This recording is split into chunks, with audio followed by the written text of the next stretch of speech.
Hey brothers and sisters, and this is the World News Update. Iran's Zarif tries to form Russia-China alliance against U.S. Iranian Foreign Minister Javad Zarif is trying to entice Russia to become closer to Iran through bilateral relations. Iranian media reported Thursday he arrived in Moscow to discuss relations with Russia. His goal is to pave the way for Iran to circumvent the U.S. embargo and sanctions. Iran seeks to harness Russia and also China to confront U.S. lawlessness, Iran's Tasnim news agency reported.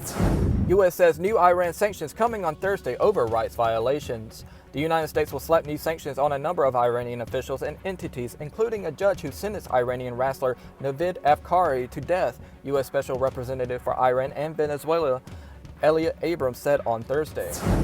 Saudi-Iran tensions increase as King condemns Tehran. Saudi Arabia's King Salman called for the international community to take a firm stance against Iran. The remarkable speech seeks to confront the Iranian regime threats to international peace and security. He said he also urged the appeasement will not work with the Islamic Republic. Arab European states call Israel and Palestine to restart talks.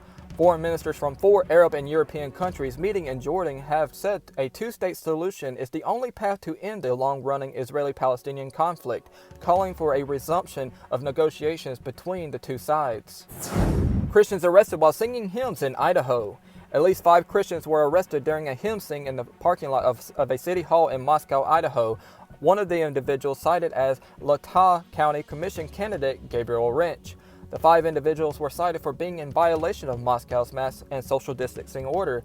Moscow Police Chief James Fry told the Daily News as many as 200 people turned out for the flash psalm sing, sponsored by Moscow's Christ Church. Well, it happened, one observer wrote on Twitter. Emmanuel Macron at United Nations General Assembly on Tuesday tells body that we must prepare for the new world order for globalization. The crisis, the collapse of our cooperation frameworks, the weakness that I have just mentioned require us to rebuild a new world order and force Europe to take its full share of responsibility. He stressed Mr. Macron underscored that in the weeks and months to come, fundamental choices will have to be made. There will surely be a cure for the pandemic one day, but there will be no miracle cure for the destruction of the contemporary order.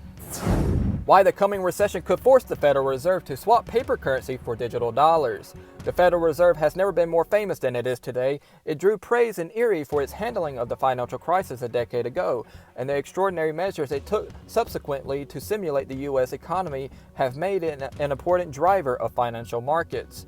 Meanwhile, President Trump has made its chairman, Jerome Powell, a household name by frequently criticizing the central bank's policies on Twitter.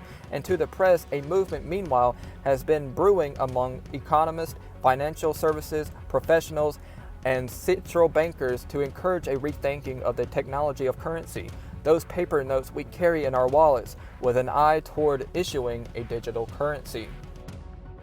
And that's the World News Update for today, brothers and sisters. I hope you have an awesome rest of your day, and God bless.